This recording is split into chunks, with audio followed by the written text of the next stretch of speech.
स्वागत है आप सभी को यू आर मिस सर्वेंट के एपिसोड नंबर 4 में। एपिसोड के स्टार्टिंग में हम देखते हैं यूकी को स्कूल में देखकर हितोयोशी काफी हैरान होता है। टीचर सभी को कहते हैं ये हितोयोशी का कजन है और आगे टीचर यूकी को कहते हैं तुम हितोयोशी के सामने वाले सीट में बैठो। सभी स्टूडेंट यूकी को देखकर कह रहे होते हैं कि ये कितनी सुंदर है। आगे यूकी अपनी सीट के पास आने बाद हितोयोशी से कहती है मास्टर हितोयोशी प्लीज मेरी ख्याल रखना। मास्टर हितोयोशी सुनकर सभी स्टूडेंट वहाँ पर काफी हैरान होते हैं। नेक्स्ट स्कूल छुट्टी होने बाद रिको हितोयोशी और यूकी से पूछती है आज तुम दोनों का स्कूल कैसा गया। हितोयोशी पहले तो काफी हैरान होता है और आगे कहता है क्या तुमने ये सब किया। तभी रिको कहती है मेरा तुम्हें सरप्राइज देने का प्लान सक्सेस हुआ। नेक्स्ट ये तीनों घर जाते समय रिको यूकी की तारीफ कर रही होती है और कह रही होती है यूकी बहुत ही जल्दी सीखती है। सिर्फ 3 दिन में उसके लिए जितनी भी पढ़ाई थी वो सब कुछ सीख गई और तब वो मेरी होमवर्क में भी मदद की। तभी हितोयोशी कहता है मेरा कुछ सवाल है, आखिर यूकी मेरे ही क्लासरूम में कैसे आई और ये कजन वाली बात क्या है और सबसे जरूरी बात इस बात को तुम दोनों मुझसे क्यों छुपाए। यूकी कहती है मेरी कुछ अंडरग्राउंड कनेक्शंस की मदद से मैं इस हाई स्कूल में ट्रांसफर हो पाई और कजन वाली चीज रिको की आइडिया थी। रिको के हिसाब से अगर हम रिश्तेदार होने की दावा करेंगे तो दूसरों के लिए समझना आसान होगा और क्योंकि हम रिश्तेदार है तो मैं आपकी लास्ट नेम उधार ली हूँ। भले ही मेरी एज आपसे थोड़ी सी ज्यादा हो पर मुझे लगा कि आपके साथ सेम स्कूल ईयर में रहकर आपको सर्व करना ज्यादा अच्छा रहेगा और इसे आपसे छुपाया गया क्योंकि रिको ने कहा कि ऐसा करना ज्यादा इंटरेस्टिंग होगा। इस पर हितोयोशी रिको के ऊपर गुस्सा हो जाता है और यूकी यहाँ पर कहती है क्या मैंने कुछ गलत किया जिसकी वजह से आप गुस्सा हो गए। हितोयोशी कहता है नहीं गुस्सा नहीं हुआ, बस मैं थोड़ा सा चौंक गया था।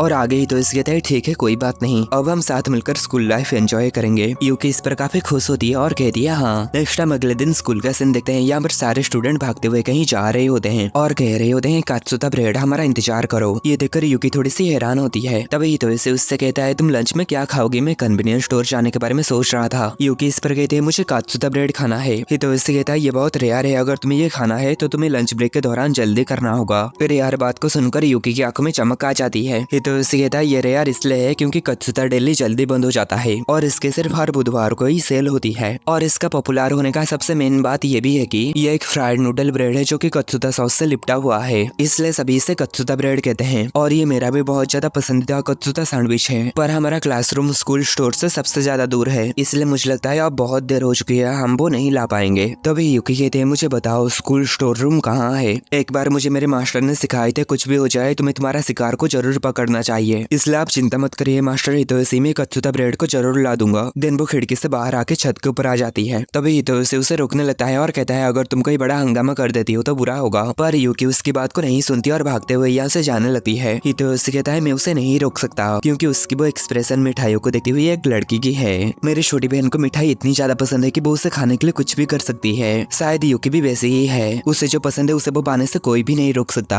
आगे हितोयोशी इन सभी लोगों को देखकर कहता है कात्सुता ऑनर गार्ड की पहली लहर निकल चुका है। देन रिको हमें समझाती है आखिर कात्सुता ऑनर गार्ड है क्या। कात्सुता ऑनर गार्ड उन्हें कहा जाता है जिन लोगों के क्लासरूम कात्सुता दिल्ली से दूर होने के बावजूद भी वो कात्सुता ब्रेड खाने के लिए वहाँ पर भागे चले जाते हैं। और यहाँ पर हितोयोशी काफी ज्यादा परेशान हो जाता है क्योंकि स्कूल स्टोर की ओर जाते हुए अगर कात्सुता ऑनर गार्ड यूकी को ऐसे इतना ऊंचा उछल कूद करते हुए देख लेंगे तो बहुत ज्यादा परेशानी खड़ी हो जाएगी। नेक्स्ट हम यूकी को देखते हैं जो कि यहाँ पर बहुत ही ऊंचे ऊंचे बिल्डिंग से जंप कर रही होती है। देन वो जल्दी से भागते हुए स्कूल स्टोर के पास पहुंच जाती है। आगे वो अंदर जाके कहती है मुझे तो कात्सुता ब्रेड दीजिए। पर नेक्स्ट सीन में हम देखते हैं यूकी यहाँ पर काफी दुखी होती है क्योंकि वहाँ पर हर एक पर्सन सिर्फ एक ही ब्रेड खरीद सकता था। तभी हितोयोशी ये देखकर कहता है कोई बात नहीं मैं ये क्रिकेट खा लूंगा। तभी यूकी कहती है नहीं आपको ये खाना चाहिए। हितोयोशी कहता है कोई बात नहीं तुम इसे खा सकती हो, तुम इसे पाने के लिए काफी मेहनत की हो। इस पर यूकी काफी ज्यादा खुश हो जाती है और इसे जब वो खाती है तो उसे ये काफी ज्यादा पसंद आती है। आगे वो हितोयोशी को इसमें से थोड़ा सा देने लगती है। हितोयोशी इस पर काफी ज्यादा शर्माने लगता है। आगे यूकी हितोयोशी के मुंह में से ठूस देती है। हितोयोशी ये खाकर कहता है ये बहुत स्वादिष्ट है। नेक्स्ट हम रात का सीन देखते हैं। रिको यहाँ पर मोचितारो के साथ खेल रही होती है और आज रात हितोयोशी के घर में ही रहने वाली थी। हितोयोशी कहता है समर वेकेशन के टाइम तुम तो ज्यादातर यहाँ पर आती रहती थी। रिको कहती है तो फिर क्या हुआ, तुम हमेशा यूकी के साथ रहते हो, मैं भी उसके साथ रहना चाहती हूँ, मुझे भी उसकी जैसी एक बड़ी बहन चाहिए। हम दोनों फैशन के बारे में बात कर सकते हैं या फिर देर रात तक प्यार के बारे में। हम चुपके से आधी रात को नाश्ता कर लेंगे या फिर बहुत कुछ कर सकते हैं। मैं अपनी बड़ी बहन के लिए काफी तरस रही हूँ। कुछ समय पहले तो मैं तुम्हें अपनी बड़ी बहन के रूप में इमेजिन भी की थी। हितोयोशी इस पर कहता है तुम्हें क्या अजीब बातें सोचती हो। आगे रिको कहती है इसलिए मुझे एक आइडिया आया कि अगर तुम और यूकी शादी कर लेते हो तो मेरी बड़ी बहन पाने की सपना सच हो जाएगी। तभी हितोयोशी कहता है रुको मुझे ही राजकुमारी की तरह क्यों उठाया जा रहा है। रिको आगे कहती है और मुझे लगता है यूकी भी तुम्हें पसंद करती है। इस पर हितोयोशी काफी ज्यादा शर्मा जाता है और कहता है नहीं ऐसा नहीं हो सकता, मुझे लगता है उसे रोमांस में ज्यादा इंटरेस्ट नहीं है। तभी रिको कहती है नहीं मैं लड़कियों को तुमसे बेहतर समझती हूँ। हितोयोशी कहता है लेकिन कुछ दिन पहले तो वो मुझे काफी मासूम चेहरे के साथ साथ ब्रेड खिलाई। उसमें रोमांस का कोई भी भाव नहीं था। रिको इस पर कहती है वो पूरी तरीके से तुम्हारे प्यार में पड़ गई है, अब तो तुम दोनों की शादी जरूर होगी। हितोशी इस पर कहता है रुको, इतनी जल्दी जल्दी तुम आगे की बातों को क्यों सोच रहे हो। रिको आगे कहती है मॉम तो इसके लिए राजी हो जाएंगी, पर डैड का पता नहीं, क्योंकि वो तुम्हारी तरह ही काफी जिद्दी है और तुम्हें दोनों जापानीज और वेस्टर्न स्टाइल में शादी करनी होगी। तभी यहाँ पर यूकी आ जाती है और पूछती है आखिर किसकी शादी के बारे में बात चल रही है। इस पर ये दोनों काफी ज्यादा घबरा जाते हैं और रिको कह रही थी अगर तुम मेरी बड़ी बहन बन जाओगी तो मुझे काफी खुशी होगी। हितोशी इस पर और भी ज्यादा घबरा जाता है। रिको आगे कहते हैं यूकी तुम्हें मेरा भाई पसंद है ना। यूकी कहती है हाँ मैं उन्हें एडमायर करती हूँ। ये सब सुनने के बाद हितोशी शर्म के मारे पूरा बेहोश हो जाता है। नेक्स्ट हम देखते हैं वो तीनों बाहर बैठ के इसे खा रहे होते हैं। रिको यूकी से पूछती है क्या तुम मेकअप नहीं करती। यूकी कहती है ज्यादा नहीं, मैं बस थोड़ी सी फाउंडेशन क्रीम लगाती हूँ। रिको इस पर कहती है ये तो बहुत ही बढ़िया है, सभी लड़कियां चाहते हैं कि वो बिना मेकअप के सुंदर दिखे। यूकी कहते हैं पर मुझे ऐसा कभी भी महसूस नहीं हुआ कि मुझे अपने रूप से कोई फायदा मिला है। रिको कहते लगता है तुम जैसे सुंदर लड़कियों को भी कहीं परेशानी होगी, मेरे रूप कुछ खास अच्छे नहीं है, जब मैं बड़ी हो जाऊंगी खुद को सुंदर दिखाने के लिए बहुत सारे कॉस्मेटिक्स खरीदूंगी। तभी यूकी कहते पर मुझे तुम्हारा रूप बहुत पसंद है, तुम सच में बहुत ही ज्यादा क्यूट हो। रिको इस पर कहते मैं बहुत खुश हूँ, मेरे मॉम डैड के अलावा कोई भी मुझसे ऐसा कभी नहीं कहा था। आगे रिको यूकी से पूछती है क्या मैं भी तुम्हारी तरह कभी सुंदर बन सकती हूँ। यूकी इस पर कहते वैसे जब से मुझे टोनकात्सु सॉस के बारे में पता चला है तब से मेरी शरीर और भी ज्यादा चमकदार हो गया है, अगर तुम्हें कोई दिक्कत ना हो तो तुम भी इसे आजमा सकती हो। इस पर रिको इसे उठा के कहती है क्या इसका टेस्ट अच्छा है। आगे जब वो इसे खाती है तो उसे ये काफी ज्यादा पसंद आती है और हितोशी इन दोनों को देखकर कहता है मुझे तो ये दोनों पहले से ही बहने लगते हैं। वो डेली लाइफ में इतनी जल्दी ढलने का कारण रिको ही है, लड़कियां लड़कियों को सबसे अच्छी तरीके से समझती हैं। तभी रिको हितोशी को देखकर कहती है आखिर तुम यूकी को देखकर क्या सोच रहे थे, अगर तुम मुझसे शादी कर लोगे तो तुम मुझसे हमेशा देख सकते हो। तभी यूकी कहती है क्या कहा शादी, मुझे इस बारे में ज्यादा समझ नहीं है। हितोशी काफी शर्मा चुका होता है और कहता है इस बारे में ज्यादा सवाल मत करो। तभी रिको यूकी को कहती है हितोशी 18 साल के होने के बाद शादी कर सकता है, देन तुम ऑफिशियली योकोया फैमिली के मेंबर बन सकते हो। यूकी इस पर कहती है क्या सच में। तभी हितोशी रिको से कहता है उसे एनकरेज करना बंद करो। रिको उससे कहती है अगर तुम्हें यूकी जैसा किसी लड़के से शादी करने का मौका मिले तो क्या तुम खुश नहीं हो गए। हितोशी इस पर काफी ज्यादा शर्मा जाता है और कुछ कह नहीं पाता। तभी यूकी इस पर खुश हो जाती है और कहते हैं मैं समझ गई, तुम इसके लिए राजी हो।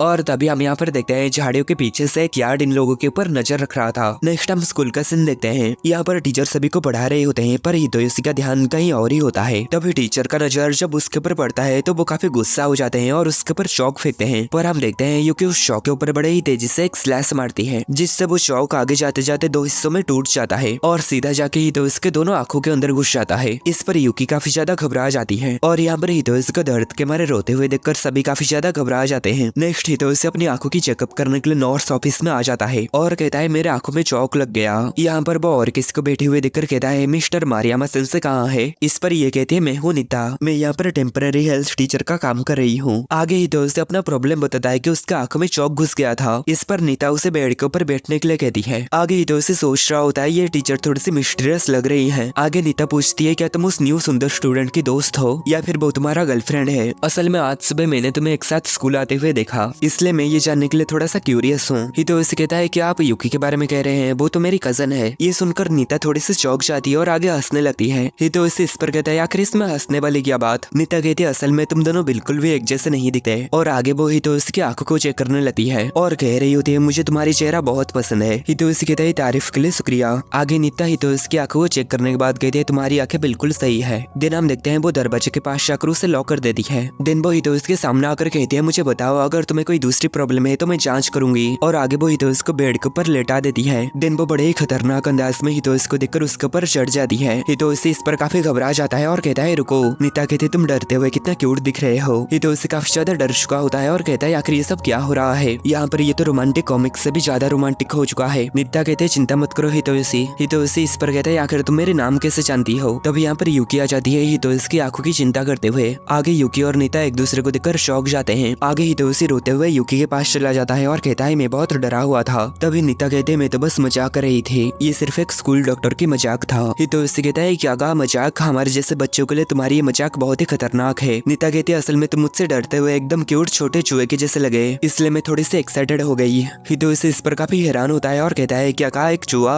दिन वो नीता के ऊपर गुस्सा हो रहा होता है और यूकी यहाँ पर काफी सीरियस मूड में होती है। तभी वो हितोशी को पकड़ के पीछे खींच लाती है और कहती है प्लीज इस पर्सन से दोबारा मत मिलना। हितोशी इस पर थोड़ा सा हैरान होता है। तभी उसे उसकी छोटी बहन की बात याद आती है जब वो कहते कि यूकी भी तुम्हें प्यार करती है। और आगे वो सोचता है क्या यूकी इससे जलन तो महसूस नहीं कर रही। आगे यूकी हितोशी को लेकर वहाँ से चली जाती है है और यहाँ पर आने के बाद यूकी हितोयोशी को कहती है मुझे आपसे कुछ कहना है। हितोयोशी को इस पर लगता है शायद वो अपनी प्यार की कन्फेशन करने वाली है। तभी यूकी कहती है वो जो लड़की वहाँ पर थी वो भी मेरे जैसे ही एक असासिन है। जो सुनकर हितोयोशी काफी ज्यादा हैरान होता है। आगे हम नीता को देखते हैं, उसके पास एक क्याट आती है। ये वही क्याट होती है जो कि तब इन तीनों के ऊपर नजर रखी हुई थी और नीता यहाँ पर यूकी को इन दोनों के साथ देखकर कहती है मुझे लगा ही था वो यहाँ पर काम करने के लिए आई ही होगी। आगे वो बड़े ही खतरनाक अंदाज में हंसते हुए कहते हैं मैं इसे पूरी तरीके से बर्बाद कर दूंगी और इतने में ये एपिसोड खत्म हो जाता है।